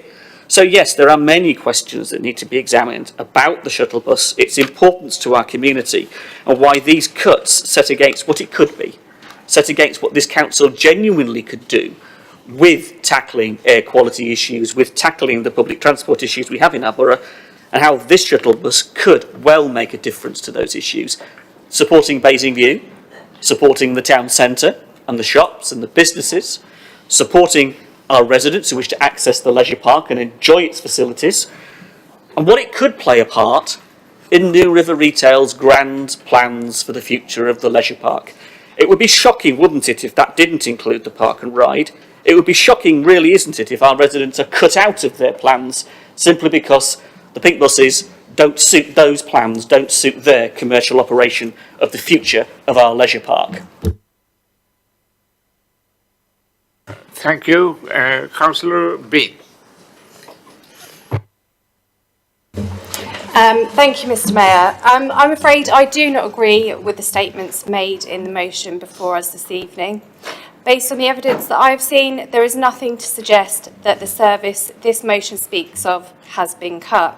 The motion makes a number of claims, including making it more difficult for town centre and leisure park workers to get to town, and a very bold claim that this apparent cut will threaten the economic viability of both the leisure park and the town centre. These are very bold claims, and ones that, quite frankly, I have to totally disagree with. The services that have been withdrawn are based on evidence which shows that this service was not well used. Furthermore, there are other services that serve the leisure park and town centre at these times. Our residents would expect us to continue to monitor and review services to ensure they are viable and well utilised. This is exactly what we have done. Our residents will not be impacted by this change, as there is still a service available and one that they will be able to use their shuttle bus ticket on. This council and administration has put a significant amount of time and effort into reviewing and working with our partners to ensure our residents have access to bus services, and I commend them for that. I will, however, support the motion to ensure an informed discussion can take place at the Scrutiny Committee in regard to sustainable public transport, and that the myths contained within this motion can be replaced with the facts. Thank you. Thank you, Councillor. Councillor David Leakes. Thank you, Mr. Mayor. I think I must be one of the few people who uses a bus regularly. I know one councillor over there does, because I often see him on there. But I have to say, we've had a bit of an increase in Tadley on buses. We get 5 an hour from Tadley to Basingstoke through the day. We get weekend service. We get a good evening service. And I really do see the amount of people that get on the bus is well worth looking at, because we have a great deal get on the bus. Tonight I came in and the bus was nearly packed. That was before we got to the hospital. So the support we get from Basingstoke and Dean and Winchester is great, and the bus service is great. And at this time I will say that the drivers treat people in wheelchairs with a great respect, and I know they do that on the way up to the ice rink and swimming pool, leisure centre, because I've occasionally used it. So yeah, and I will support let it go to scrutiny.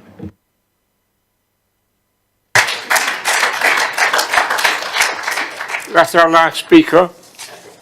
Do you want to contribute now, Colin?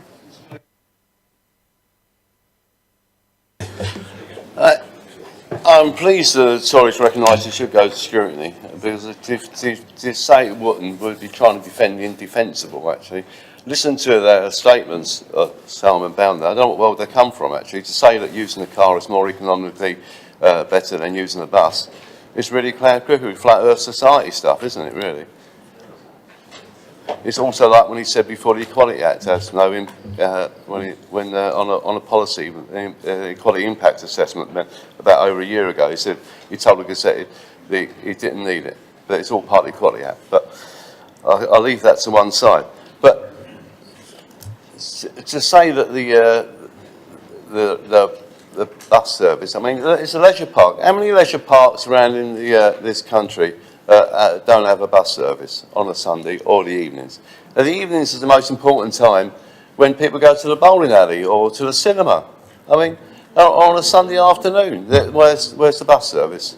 So, and also to answer the Councillor Leake's comments, is that that's a commercial route. I mean, the number 3 service for Southam is quite good, and 2 Stagecoach cut the route. So the council, and I hope it's the commitment to continue funding services. So I hope the 3B continues to be a service that can receive its subsidy from the Borough Council, because if it's not, God help you.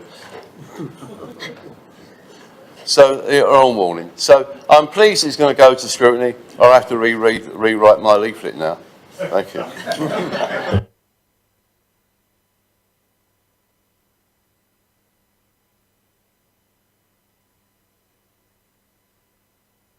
Thank you, Councillor Regan. Gary, do you want to sum up? Thank you, Mr. Mayor. Yes, I'm grateful that members opposite are letting this go to scrutiny committee, where we could get all the facts and figures and to have a reasonable debate and look at the evidence. You know, I do use the bus. I use the new number 9 from Hatch Ryan, and the number 8. The number 9 goes straight into town now. It is great, and it's well used, and good on it. We talk about environmental improvements. I mean, we run the pink buses. We gave the Serco, loaned Serco £5 million for the new dust carts. And if we're so precious about pollution within the borough, why don't we buy some new economically friendly buses? So this argument just doesn't wash with me. And I mean, I believe the portfolio holder has the biggest polluting car of them all. He has an F-type Jag, which emits 179 GKE of C2O, which is the worst for the climate change. Does it? Well, he's got a Jag. All right then, I apologise. Excuse me, we won't have debate across the floor. He doesn't have okay? it, he drives it. No, his chauffeur drives it. Yeah. Sorry. Dr. Boulder, off you go. I really would like to know what sort of car Councillor Brown has. We get him to answer the question. A full popular.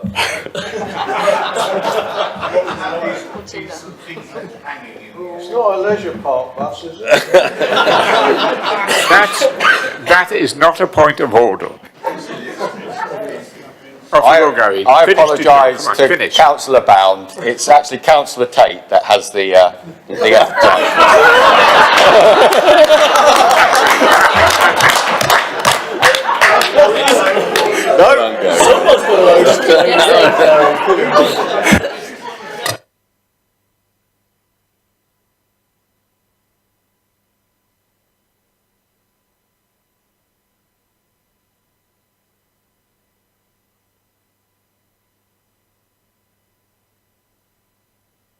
Motion is that the issue should be referred to scrutiny.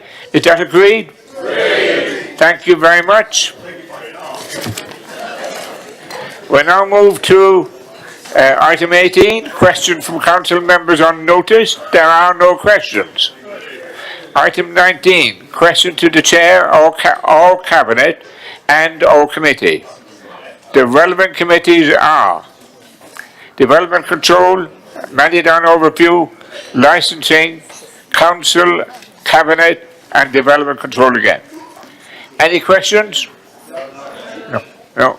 Thank you very much. That completes the order paper for tonight. And it's not even 8:45 yet. So thank you for your attention and contributions. And I look forward to seeing you at the first half of the next meeting. But then I'll be off. Thank you. Good night.